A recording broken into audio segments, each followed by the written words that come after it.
C'est bon de vous voir et de vous revoir. Tout le monde est en forme? Bon, laissez-moi vous regarder comme il faut, là. Vous vous doutez un peu de quoi je vais parler, hein? Vous n'avez pas idée? Quel jour sommes-nous? C'est la Pentecôte. C'est le jour de la Pentecôte. Puis mon titre, Invitation à la plénitude de Dieu. Parce qu'en Jésus, il y a de la plénitude. Peut-être qu'on l'a oublié, peut-être qu'on ne l'a pas assez entendu, peut-être qu'on ne le réalise pas, mais il y a la plénitude en Dieu. Notre vie n'a pas d'affaire à être plate. Puis souvent, vous autres, votre vie chrétienne, vous la vivez comment? C'est-tu le fun? C'est-tu du bonheur? C'est-tu de l'épanouissement? C'est-tu tout roule comme sur des roulettes? Ou c'est des obligations, c'est des « il faut », « fais ci »,« fais ça », des restrictions? Est-ce qu'il y a tout le temps un drapeau rouge qui se lève devant vous parce que tu es un chrétien, tu ne devrais pas faire ça? Est-ce que c'est un défi parce que la barre est bien trop haute? Comment vous vivez ça? De quel côté que vous vous trouvez? Pourtant, Dieu a une vie de plénitude à nous offrir, à nous donner. Comme dans 2 Pierre 1, 3, 4. Je ne sais pas si je l'avais donné celui-là. Oui, 2 Pierre 1, 3, 4.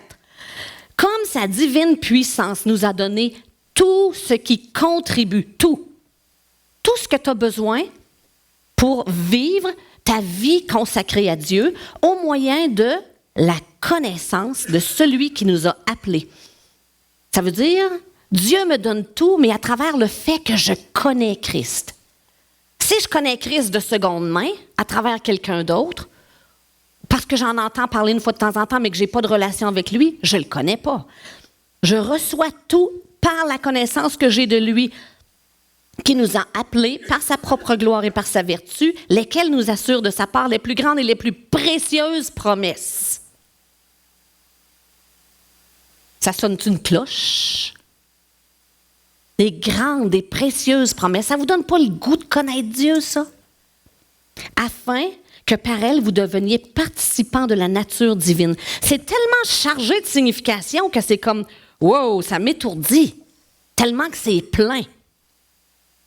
Pourquoi alors est-ce que notre vie chrétienne est si laborieuse? Pourquoi est-ce que c'est si dur d'essayer de plaire à Dieu dans ce cas-là? Puisqu'il nous a tout donné. Toutes ces promesses sont là pour nous. Est-ce qu'il y a quelque chose que je n'ai pas saisi? Ça se pourrait-tu? Ce matin, mon message, il est comme en 2 parties. On va voir, nous, les chrétiens de la Nouvelle Alliance, c'est quoi la Nouvelle Alliance pour nous qui nous ouvre les portes à tellement de promesses, à la beauté de vivre dans la plénitude de Christ. Et, parce que c'est la Pentecôte, on relie ça avec qu'est-ce que Dieu est venu nous donner à travers le Saint-Esprit. Puis je vais me concentrer sur une chose particulière. Prions ensemble. Seigneur Jésus, on invite ton Saint-Esprit ce matin, comme tu l'as fait le jour de la Pentecôte. On invite ton Saint-Esprit à venir nous ouvrir l'esprit, à comprendre les richesses que tu as pour nous, Éternel. Ouvre notre cœur à comprendre ta volonté, à comprendre ton cœur aussi, à saisir ton cœur pour nous. Seigneur, je viens contre tout esprit de confusion qui nous empêche de saisir ce que tu es en train de faire. Tout esprit religieux qui veut nous mettre des entraves pour dire « je ne l'ai jamais compris comme ça, donc c'est pas comme ça ». Non, Seigneur, on appelle un esprit de révélation dans la connaissance de Jésus-Christ, afin que ta parole puisse nous laver et nous transformer. Au nom de Jésus, je te prie. Amen. Donc, Dieu veut être en relation. Puis quand Dieu veut être en relation avec quelqu'un, lui, sa manière de fonctionner, c'est de faire une alliance avec cette personne-là ou avec cette nation-là. Il fonctionne comme ça. Il en a fait avec Adam, avec Noé, avec Abraham, avec Moïse, à travers Jésus, avec David. Dieu fait des alliances, puis il fonctionne selon son alliance. Peut-être certains d'entre vous vont dire, tu nous as déjà parlé de ça. Oui, mais la connaissance continue de s'agrandir dans mon cœur. Puis je pense que c'est la même chose pour vous. Donc, je vais nous le rappeler. Puis pour ceux qui ne l'ont pas entendu, soyez bénis. Donc, je vais vous parler de 2 types d'alliances. Il y a l'alliance de performance, celle que Moïse a faite que Dieu a faite avec Moïse, c'est une alliance de performance. Je te donne des commandements, tu obéis à ça. Fais ça, ça, ça, puis moi, je vais te bénir ou bien je vais te maudire. Parce que ces alliances-là contenaient des bénédictions et des malédictions. Celle avec Moïse, en tout cas. Il y en a fait une avec Abraham, mais ça, c'était pas une alliance de performance, c'était une alliance de grâce. Comme celle qu'il a fait avec Jésus. Celle qu'il a fait avec Moïse, avec Abraham et avec Jésus, c'était des alliances de grâce. Où un grand, un roi, donc ici, dans notre cas, c'est le Dieu créateur de l'univers, fait une alliance avec un plus petit, avec nous. Puis il dit, moi, je vais accomplir toutes les clauses que je mets dans mon alliance, je vais les accomplir. Toi, tu obéis. Toi, tu crois en moi. C'est un bon deal. D'après moi, c'est un bon deal. Donc, dans le cas de Moïse, tout ce qu'il fallait faire, la responsabilité humaine, c'est d'obéir au code, ou avec Abraham ou avec Jésus, la responsabilité, c'est de croire. Tu as juste à croire. Donc, avec Abraham, comme avec Moïse, il a fait une alliance de sang. C'est quoi une alliance de sang? On va aller dans... Je vais avoir 10 points à vous donner. Et la plupart du temps, les 10 points sont accomplis. Donc, quand Dieu fait une alliance avec quelqu'un, ou même ça peut être entre deux personnes, hein, ça peut être entre deux rois qui s'unissent ensemble pour se protéger contre les autres nations. Ça se faisait beaucoup, c'était régulier à cette époque-là. Donc, la première chose qu'ils font, ils vont échanger un vêtement. Ésaïe 64, 5. Ils vont échanger de vêtements, comme ça confond l'ennemi. L'ennemi, c'est pas lequel est lequel. Christ nous a donné son manteau de justice et il a pris notre vêtement souillé de péché. Ésaïe 64, 5, nous sommes tous comme des impurs et toute notre justice est comme un vêtement souillé. Christ a pris ça et il nous a revêtus de sa justice. Ésaïe 61, 10, je me réjouirai en l'Éternel. Mon âme sera ravie d'allégresse en mon Dieu, car il m'a revêtu du vêtement du salut. Il m'a revêtu de sa justice. Et lui, il a pris mon vêtement souillé. Quand Dieu le regarde, il voit mon péché. C'est lui qui a été frappé à cause de ça. Moi, j'ai échappé. En deuxième point, c'est un échange de ceinture. On a eu un enseignement sur les armes du croyant dernièrement. On a passé à travers toute l'armure du croyant, dont la ceinture. La ceinture, qu'est-ce que ça représente? Ça représente la vérité, ça représente la force. Une capacité, pas la vérité. La force et la capacité. Quand tu veux faire des haltères, souvent, ils vont se mettre une ceinture au rein parce que ça leur donne de la force. Ils sont capables de lever plus. Donc, la ceinture représente vraiment la force. C'est quand je suis faible que je suis fort. Est-ce qu'on ne dit pas ça? Paul nous a appris à dire ça. Quand je suis faible, c'est alors que je suis fort parce que c'est là que tu peux agir, Seigneur. Mais lui, l'agneau de Dieu, Jésus, on l'a mené à la boucherie. Dans Ésaïe 53, 7. Ésaïe 53, 7 qui nous dit « Il a été maltraité et opprimé et il n'a pas ouvert la bouche. » Semblable à un agneau qu'on mène à la boucherie, à une brebis muette, devant ceux qui l'attendent. Il n'a pas ouvert la bouche. Donc, il m'a donné sa force, il me la donne à moi, et il a pris ma faiblesse. Et comme un agneau, il s'est en allé à la boucherie, sans se défendre, sans parler. Il est allé à la mort, comme un faible. Il passait pour un faible aussi. Si tu es Dieu, prouve-le. Je ne veux pas le prouver, je dois passer par la mort. Donc, il a vraiment pris ma faiblesse. Troisième point, on échange les armes dans cette alliance-là. Les armes de Dieu et on échange l'ennemi. On échange nos armes, on échange nos ennemis. Pour nous, notre ennemi, c'est la mort. On sait qu'on s'en va tous à la mort. Mais pour Jésus, son ennemi à lui, c'est Satan. On vient d'échanger nos ennemis. Donc, j'ai un ennemi qui s'appelle Satan. Mais, réjouissons-nous. Nous avons toutes les ressources de Dieu pour le confronter et nous l'arrêtons avec sa force toute puissante. Ça, c'est dans Éphésiens 6, 10, 11, Au reste, fortifiez-vous dans le Seigneur et par sa force toute puissante. Revêtez-vous de toutes les armes de Dieu. Verset 13, et qui continue en disant, prenez toutes les armes de Dieu afin de pouvoir résister dans le mauvais jour.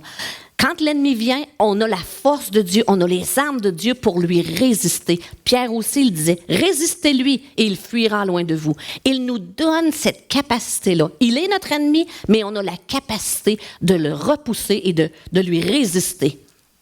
4e point. Il coupe l'animal sacrifié. Donc, ça devient une perte de vie. L'animal, quel qu'il soit, ça peut être un agneau, ça peut être un chevreau, ça peut être... L'animal qu'il tuait, il le coupe en deux. Donc, il y a une mort. Et dans notre cas, dans la Nouvelle Alliance, depuis que Jésus est venu, on fait partie de la Nouvelle Alliance. Jésus était cet agneau-là, l'agneau qui a été sacrifié. Il est l'agneau pur, sans tache. Il a été immolé pour nous. Ensuite, comme cet animal-là était coupé en deux, on voit ça dans Genèse 15, lorsque Abraham a fait l'alliance avec Dieu, il coupe l'animal en deux, puis là, les personnes, donc la moitié ici, puis la moitié là, puis là, les personnes, il fallait qu'ils fassent une marche en 8 à travers ça, à travers les deux parties. Puis ça représente la marche de la mort, une mort à soi-même. Si je meurs à Christ, avec Christ, quand il est mort sur la croix, la Bible me dit que je suis mort avec lui.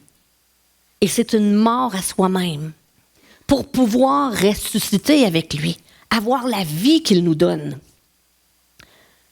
Le 6e point, c'est une incision, soit sur les mains, une marque sur le corps ou la circoncision du cœur. Dans notre cas à nous, maintenant, on fait la circoncision du cœur. Ça veut dire quoi, ça? Ça veut dire se défaire des choses de la chair. Couper les choses de la chair pour pouvoir s'épanouir dans les choses spirituelles, dans le domaine spirituel. J'arrête de vivre selon la chair et j'apprends à marcher selon le Saint-Esprit. Le 7e point, la 7e chose qu'il faisait lorsqu'il concluait une alliance, c'est la bénédiction et la malédiction. Si vous avez lu Deutéronome 28, 27, 28, on le voit ça. Dieu déclarait une bénédiction en 14 points, je pense qu'il y a 14 versets, et tout le reste du chapitre, c'est la malédiction. Donc, fais ce que je te dis, fais-le comme ça, puis regarde les bénédictions qui vont tomber sur toi. Mais si tu ne le fais pas, il y a des conséquences. Ça, c'était l'alliance avec Moïse, qu'on appelle l'ancienne alliance. Il y a des bénédictions et il y a des malédictions. Mais avec la nouvelle alliance, il n'y a pas ça. Ça ne marche pas comme ça. Parce que Galates 3,13 nous dit que Christ nous a rachetés de la malédiction de la loi, étant devenu malédiction pour nous, car il est écrit « Maudit est quiconque est pendu au bois ». Cette nouvelle alliance-là est tellement avantageuse en tout point pour nous. Il a pris la malédiction à ma place, celle à laquelle j'ai droit, celle à laquelle je devrais goûter à chaque fois que je manque mon coup. Christ est mort pour moi et il a pris la conséquence. Il m'a rendu juste. 8e point, c'est le repas de l'alliance. Quand Jésus, avant d'aller mourir, il a pris un repas avec ses disciples et la communion, il l'a instaurée comme vraiment le repas de l'alliance. Donc, quand on prend la Sainte Seine, quand on prend la communion, on célèbre l'alliance qu'on a avec lui. Que lui prend en charge toute chose. Il est le grand roi qui fait une alliance avec son serviteur, moi. Et il dit, je vais tout faire. Toi, tu as juste à croire ce que je fais. Puis ça va aller comme sur des roulettes. 9e point, il y a un échange de noms entre les partenaires de l'alliance. Les deux qui font une alliance. Par exemple, Abraham s'appelait Abram. Puis quand Dieu est venu et a dit « Je veux faire une alliance avec toi », il a changé son nom. Il a ajouté H-A dans le nom Abraham qui est devenu Abraham. H-A veut dire le souffle de Dieu. Donc, dans le nom même d'Abraham, le nom de Dieu est inclus, le souffle de Dieu est inclus. Donc, à chaque fois qu'il disait son nom, comment tu t'appelles, toi? Bienvenue chez nous. Moi, je m'appelle Abraham. Il disait le nom de Dieu. Tu dis, oh, wow, t'es connecté avec Dieu, toi? Il portait le nom de Dieu dans son nom. C'était inclus. Puis nous, dans notre cas à nous, on s'appelle des chrétiens, des petits Christ, comme Christ. C'est la raison pour laquelle ils ont appelé les croyants des chrétiens, parce qu'ils ressemblaient à Christ. J'ai peut-être du travail à faire pour que vraiment mon nom soit à l'image de qui je suis. Des petits Christ. Et Jésus, lui, qu'est-ce qu'il a pris comme nom? Il s'est appelé le Fils de l'homme. On a échangé les noms. Il a pris le nom de l'homme, puis moi, je prends le nom de petit Christ. Je veux être à la hauteur de mon nom. Et le 10e, c'est l'échange du fils aîné. On a cette histoire-là dans Genèse 22 où Abraham a été demandé de prendre son fils et d'aller l'offrir sur le mont Morija. À partir de où il vit jusqu'au mont Morija, il y a 3 jours de marche. Mais avant même de faire le premier pas pour y aller, Abraham, dans son cœur, avait décidé, « OK, tu me demandes de sacrifier mon fils. Je ne vais pas revirer à mes chemins. Ma décision est prise. Je vais faire ce que tu me dis parce que j'ai confiance en toi. Je crois en toi que quoi que ce soit qui arrive, tu es capable de me le redonner parce que tu m'as dit qu'à travers lui, j'aurai un héritage. Je ne sais pas comment ça va se faire, mais je te fais confiance. » Donc, en partant le matin qu'Abraham est parti, Isaac, dans son cœur, était déjà mort. Il a été mort pendant 3 jours. Est-ce que ça vous rappelle quelque chose? C'est le test ultime. Jésus aussi est mort 3 jours. Mais Abraham connaît son Dieu et il a une foi totale en lui. Il sait qu'il va le ressusciter ou faire quelque chose. Je ne sais pas s'il connaissait le mot « ressusciter », mais il savait qu'il se passerait quelque chose. Et pour Dieu, c'est tout comme s'il l'avait déjà sacrifié. Quand il a vu ça, il a dit « OK, maintenant je vois ton cœur, je connais ton cœur, je sais que tu es prêt à me le donner. Je vais te donner un bouc. Si tu es prêt à donner ton fils, moi je suis prêt à donner le mien. » Et c'est là que Dieu a envoyé plus tard, a envoyé son Fils pour mourir pour nous.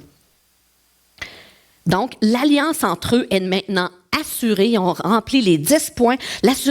L'alliance est assurée, sécurisée, ferme et solide. Comprenez-vous que notre alliance à travers Jésus, elle est ferme et solide à cause de ce que Jésus a fait. Et il ne me demande pas de remourir sur la croix. Il me demande juste de croire en lui. La venue de Jésus et l'œuvre accomplie à la croix contient, complète, englobe toutes les autres alliances. Comme l'alliance avec Moïse, Jésus n'est pas venu l'abolir, il est venu l'accomplir. C'est pour ça qu'il est au-dessus de ça, elle est inclue en lui. Il a accompli chaque trait de l'être. Parce qu'il savait, cette ancienne alliance-là, c'est impossible de l'accomplir parce que si je fais tous les points sauf un que j'achoppe, ben je viens de toutes les manquer. Puis la loi est là juste pour nous conduire à Christ, juste pour nous prouver qu'on est des pécheurs. Comme tantôt, Sylvain nous a dit, « Regarde, riez pas de mon toupette. » Qu'est-ce qu'on a tout fait? On a tout regardé son toupette. Il a dit de ne pas regarder son toupette et de ne pas rire du toupette. Ben là, ça nous a fait tout sourire. Tu vois, c'est ça la loi. Elle te dit, ne fais pas une chose, ben c'est celle-là que tu vas faire. Exactement.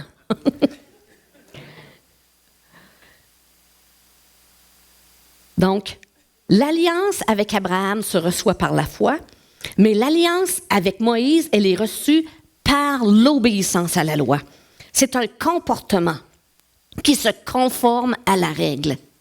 Avec Jésus, ça ne fonctionne plus comme ça.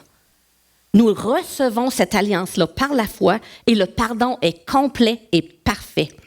Vous savez, Jean-Baptiste, quand il est venu, dans Marc 1, je ne sais pas si on l'a, ça, Marc 1,4. Marc 1,4. Quand Jean-Baptiste est venu, Jean parut, baptisant dans le désert et prêchant le baptême de repentance pour le pardon des péchés. L'autre verset, c'est Marc 1,15. Jean, il est sous l'ancienne alliance. Parce que Jésus n'est pas mort encore. Donc, il est encore sous l'ancienne alliance, sous l'alliance de Moïse. Repentez-vous, puis soyez pardonnés de vos péchés, jusqu'à ce que vous recommenciez, puis que vous allez revenir encore, puis encore demander pardon. Jésus, lui, il est venu, puis il a dit, puis c'est bientôt qu'il va mourir pour nous. Le temps est accompli. C'est le temps, là. C'est le temps, mon Père. Le royaume de Dieu est proche. Repentez-vous et croyez. Repentez-vous et croyez que j'ai tout accompli, que votre pardon est complet en moi, que vous pouvez toujours revenir à moi. Il est fait une fois pour toutes. C'est pas comme dans l'Ancienne Alliance où les prêtres devaient aller chaque année, une fois par année, dans le lieu très saint pour mettre le sang afin qu'on soit pardonné. Lui, c'est une fois pour toutes. C'est fait. On peut toujours revenir à lui et croire, c'est fait, c'est complet. C'est quoi la justice de Dieu, hein? Ce mot-là, pour nous, c'est un petit peu vague. Mais être juste, ça veut dire être en règle avec Dieu. Ça veut dire que mon péché n'est plus un obstacle. Quand Dieu me regarde, c'est pas mon péché qu'il voit. J'ai été justifié. Mais sous la nouvelle alliance, c'est comment est-ce que je suis justifié? C'est à travers Jésus. C'est Jésus qui me justifie. Nous sommes tous comme des impurs et toute notre justice est comme un vêtement souillé sous l'ancienne alliance. Mais maintenant, avec le sang de Jésus sur moi, je suis une nouvelle créature. Parce que 2 Corinthiens 5, 21 nous dit « Celui qui n'a pas connu le péché, il l'a fait devenir péché pour nous, afin que nous devenions en lui justice de Dieu. » Et Romains 4, 3, 5 « Celui qui ne fait pas d'œuvre, nous, mais qui croit en celui qui justifie l'impie, sa foi lui est imputée à justice. » Donc, je reçois la justice de Dieu. Son sang me met en règle avec Dieu. Parce que son sang a obéi aux conditions. Tout ce que j'ai à faire, c'est de croire en Christ. Mais voyez-vous, on peut être des croyants de la Nouvelle Alliance, mais vivre sous l'Ancienne Alliance. Parce qu'on pense que, peut-être que je devrais essayer plus fort, peut-être que je devrais essayer de plaire à Dieu, peut-être que je devrais faire ci, peut-être que je devrais faire ça. J'ai pas compris encore que Christ a tout accompli et que je plais déjà à Dieu. Je lui plais déjà. J'ai pas besoin d'essayer, j'ai juste besoin de croire. C'est tout ce qu'il me demande. Crois que j'ai tout accompli, que je t'ai pardonné. Puis si tu tombes, je te rejette pas pour ça, je l'ai déjà pardonné et je te reçois. Est-ce que ça veut dire que je vais continuer dans mon péché? Moi, ça ne m'encourage pas à continuer de pécher quand je vois l'amour de Dieu qui me pardonne mes niaiseries, mes manquements, mes fautes, qu'il choisit de me pardonner quand même. Non, je n'ai pas envie de continuer. Je veux juste embrasser ce Père d'amour-là, ce Dieu qui m'aime tellement. C'est incroyable. Donc, quand on dit, parce qu'il me fait grâce, hein, on a une petite tendance à avoir peur de trop de grâce. Mais la grâce, ce n'est pas par rapport à ce que moi je fais. La grâce, c'est par rapport à ce que lui, il a fait. Lui, il a accompli. Et il a entièrement satisfait les exigences du Père. Je peux croire en lui. Réclamons toute cette puissance et l'impact de la nouvelle alliance pour goûter à la plénitude en Christ. C'est là pour nous. Souvent, dans le Nouveau Testament, on va voir un mot, dans le grec, on voit un mot, sozo. Ce mot-là, il peut être utilisé pour différentes situations où parfois il veut dire être sauvé, d'autres fois être guéri, puis d'autres fois c'est être délivré. Sozo. Mais ça veut dire que le salut, c'est pas juste de sauver ton âme de l'enfer. Le mot sozo est aussi appliqué dans des situations où la personne est guérie, dans d'autres où la personne est délivrée. Et c'est ce que Dieu veut faire à travers nous. Amener une vie qui nous restaure, qui restaure notre âme et qui amène la vie au-dedans de nous. Au lieu de marcher dans l'incapacité de dire « je ne suis pas capable de plaire à Dieu ». Oui, mais sors de cette attitude-là. Entre dans la grâce que Dieu t'a faite. Il a la vie pour toi. L'ancienne alliance sous Moïse où on dit « je vais essayer de faire ci, je vais essayer de faire ça », ça fait jamais de nous des enfants de Dieu. Ça fait de nous des esclaves, ça fait de nous des orphelins, mais pas des enfants de Dieu. Tandis que la foi en Christ, fait de nous des enfants. Jean 14, 17 et 18. 17, je vais aller. Je pense que je ne l'avais pas mis 17. 14, 17.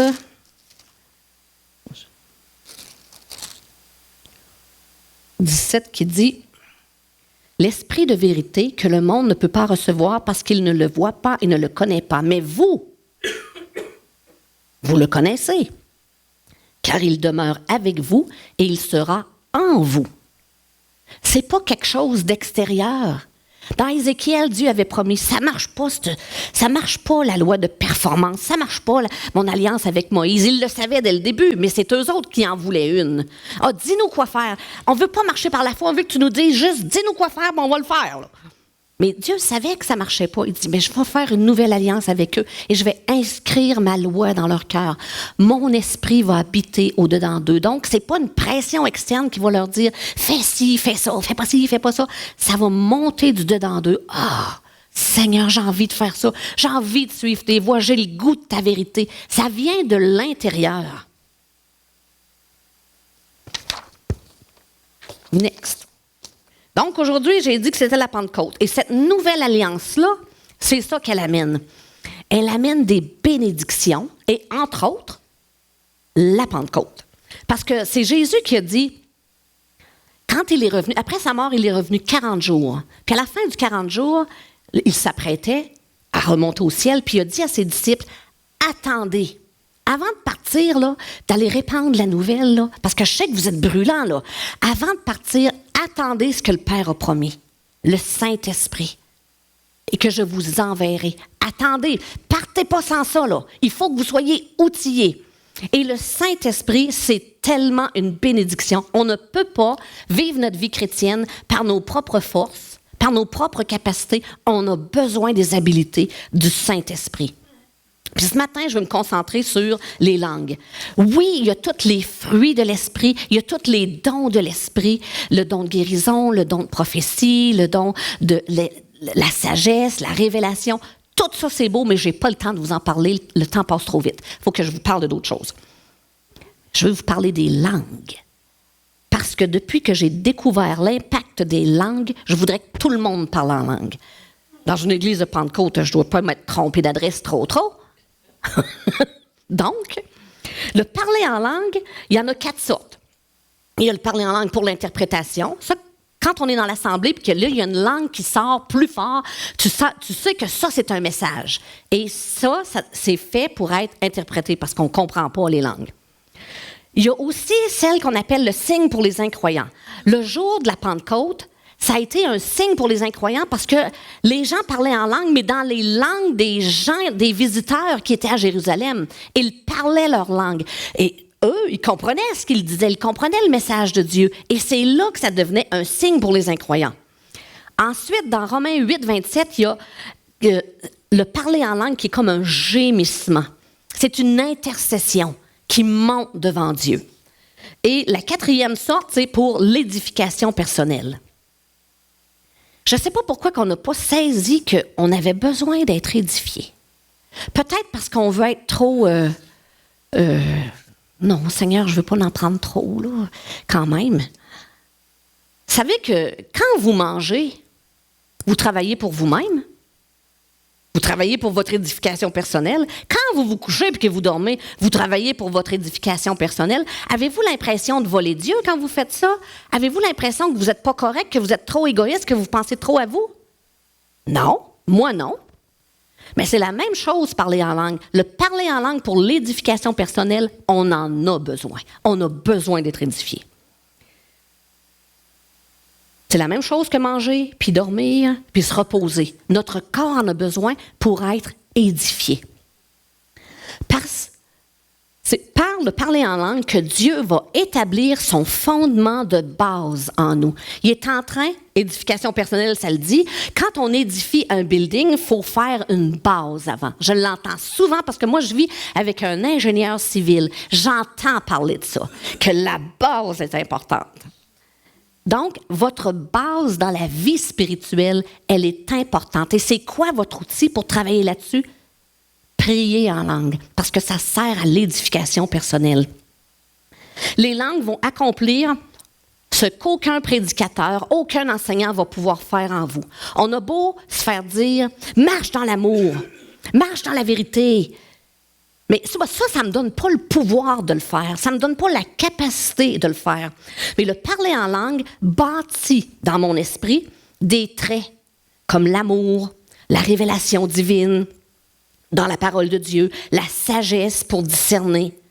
Ça crée ces choses, ça donne des outils au Saint-Esprit pour faire ça. Ce que j'entends dire, marche dans l'amour, bien, le Saint-Esprit, à travers ça, me rend capable de marcher dans l'amour. Parler en langue, c'est aussi surnaturel que ressusciter les morts. Ça ne vient pas de moi, ça vient de Dieu. C'est à l'origine du Saint-Esprit. C'est le langage de Dieu. Celui-là, tu ne l'as pas, Genèse 11. Dans Genèse 11, je vais vous lire ça rapidement, c'est l'histoire de la tour de Babel. Écoutez bien ce que ça dit. Genèse 11, 1. Toute la terre avait une seule langue et les mêmes mots. On est dans le 11e chapitre du début du livre, là. Et sur la terre, tout le monde parlait la même langue, la langue de Dieu. La langue que Dieu leur avait donnée. Puis là, les nations, ça commence à se multiplier, les nations. Puis là, ils ont décidé, eux autres, là, leur cœur est déjà détourné de Dieu. Là, ils veulent bâtir une tour pour monter jusqu'au ciel parce qu'ils veulent être plus grands que Dieu. Là, au verset 4, 5. L'Éternel descendit pour voir la ville et la tour que bâtissaient les fils des hommes. Écoutez ce que Dieu dit. L'Éternel dit, « Voici, ils forment un seul peuple et ils ont tous une même langue. Et c'est là ce qu'ils ont entrepris. Maintenant, rien ne les empêcherait de faire tout ce qu'ils auraient projeté. Ils parlent une langue, la langue de Dieu. » Puis, Genèse 1, l'Éternel a créé le ciel et la terre et tout ce qu'il y a sur la terre. L'Éternel dit et la chose est. Que la lumière soit et la lumière fut. Il crée le ciel, il crée les astres, il crée les étoiles, il crée les arbres, il crée les poissons. Il le dit et la chose existe.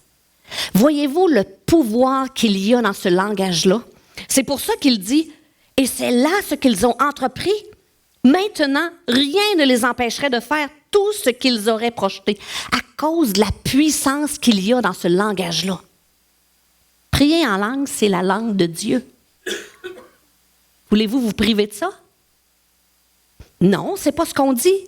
Puis, on parle la langue de Dieu. Le parler en langue est le seul don aussi qui est toujours accessible. Si je prie pour quelqu'un puis je voudrais qu'il soit guéri, j'ai pas la guérison au bout du doigt. Ça dépend de Dieu. Des fois, je voudrais avoir une parole de sagesse, mais je ne peux pas ordonner à la parole de sagesse de tomber sur moi. Ça dépend de Dieu. Mais le parler en langue, n'importe quand. Je commence quand je veux, j'arrête quand je veux. Ça dépend toujours de moi. C'est le seul don qui est toujours disponible, à volonté. J'espère que vous avez de la volonté. Ben de la volonté, pour pouvoir prier.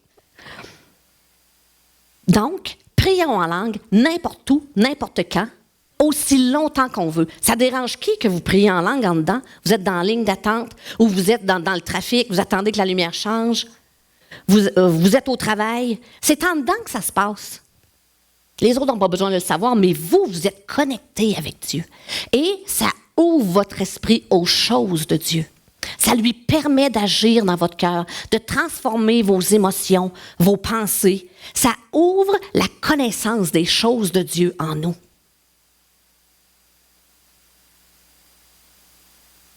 Ça nous bâtit, nous édifie, les langues pour l'édification, nous édifie, ça nous éveille aux choses de Dieu. Ça nous propulse dans l'accomplissement de notre appel divin. Dieu a un rêve sur vous, Dieu a un plan sur vos vies, mais en priant en langue, ça vous aligne avec ce que Dieu dit, parce que c'est le Saint-Esprit qui parle à travers vous. Et il déclare les choses que Dieu veut sur votre vie. Prions en langue. Je ne pourrai jamais vous encourager assez pour dire priez en langue. Vous l'avez? Priez. Vous ne l'avez pas? On va prier pour vous et ça va sortir. Parce que Jésus a dit attendez avant de commencer ce que le Père vous a promis. Donc, si Dieu l'a promis, c'est qu'il veut vous le donner. Je suis appelée... Donc, autrement dit, Dieu nous met en charge de notre propre édification avec le don des langues qui sont pour notre édification. Je suis en charge de ma propre édification. C'est à moi de décider. Est-ce que je veux grandir ou est-ce que je ne veux pas grandir? Combien que je veux grandir? Est-ce que j'ai soif de lui? Est-ce que je désire devenir tout ce qu'il veut que je sois? Prions en langue.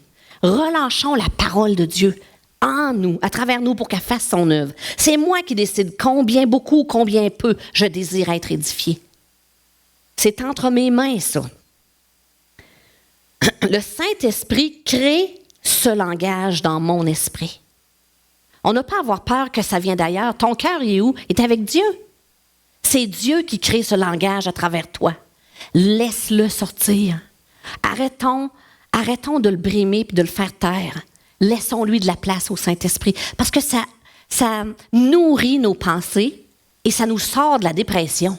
Prions en langue. L'Esprit, vous savez, l'Esprit est toujours en accord avec la parole de Dieu, avec la vérité. 1 Jean 5, 6.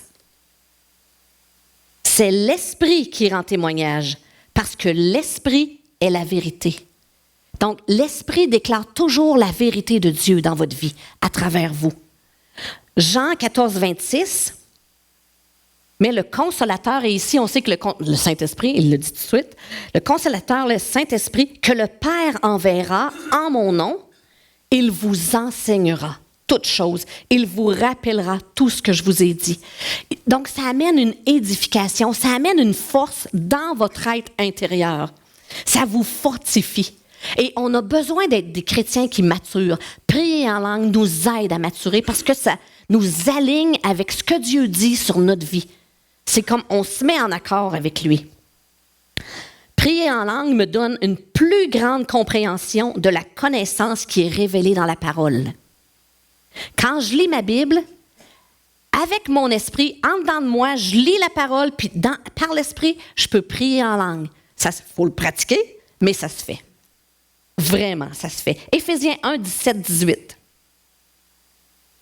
qui nous dit « Afin que le Dieu de notre Seigneur Jésus-Christ, le Père de gloire, vous donne un esprit de sagesse et de révélation dans sa connaissance. » Comment est-ce qu'il va faire ça? Laissez le Saint-Esprit couler à travers vous. Parlez en langue. Ça ouvre les écluses. Ça vous permet d'entendre la voix de Dieu. Et que la vérité devienne plus claire. Ça enlève la confusion. Quelle bénédiction que de pouvoir prier en langue. Une autre chose, on ne peut pas trop prier en langue. Le prier en langue accentue le travail de la parole au-dedans de nous. Il nous permet de recevoir et de marcher dans une plus grande puissance alors que nous cédons de plus en plus au Saint-Esprit. Ça facilite ta marche chrétienne quand tu pries en langue. Le Saint-Esprit nous prépare et il nous qualifie pour accomplir le plan de Dieu dans nos vies. Prions en langue.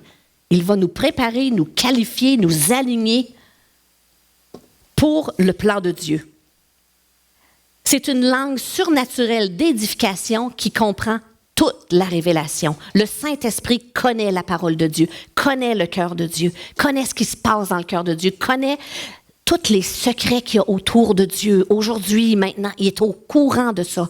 Prions en langue, relâchons ces choses-là dans l'atmosphère, dans notre vie, sur nos familles. Prions en langue. 1 Corinthiens 14, 18.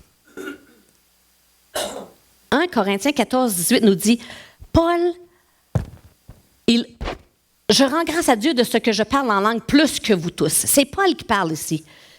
Paul nous disait, moi, je parle en langue. Mais si Paul parlait en langue, puis que Dieu m'a donné ça aussi, moi aussi, je vais parler en langue. Mais regardez les fruits dans la vie de Paul.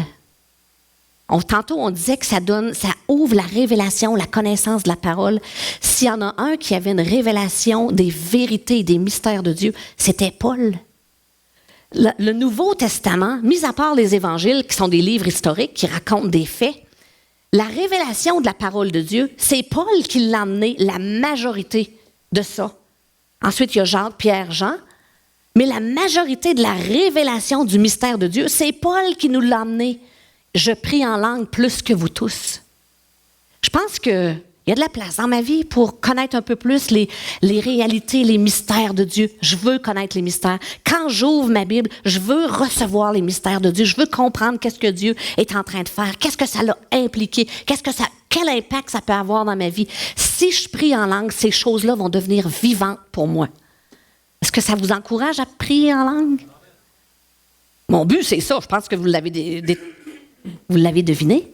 Je veux que vous priez en langue à cause des bénéfices que ça comporte. Donc, il y a un lien.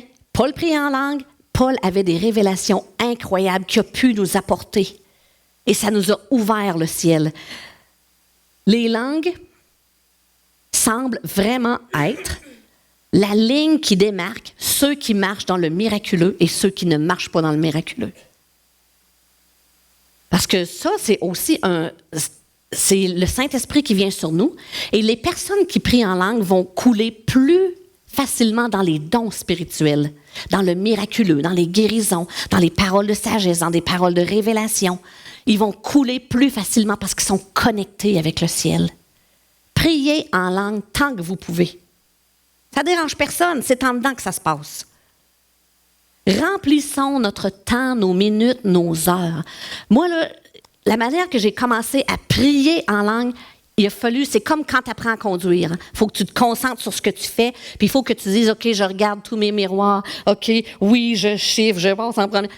Parce qu'il faut que tu te pratiques à le faire. Bien, prier en langue, c'est la même affaire. J'ai un timer. Je prenais mon timer, je le mettais peut-être 5 minutes, 10 minutes. 10 minutes. Là, je me mettais à parler en langue. 1 minute après, j'étais partie, je pensais à d'autres choses. Mais le timer continuait. Au bout de 10 minutes, il sonnait. Oh, c'est vrai, je prie en langue. Ah, OK, on recommence à prier en langue. Je repars mon timer. Tu fais ça une journée de temps, là. À un moment donné, ça devient comme naturel. Tu n'as plus besoin du timer à un moment donné. Aussitôt que tu as une chance, tu pars à prier en langue. Et ça te connecte avec le ciel. Puis, sais-tu quoi? Ça t'empêche de penser à n'importe quoi. Ça te garde connecté avec Dieu. Ça te ramène aux choses de Dieu.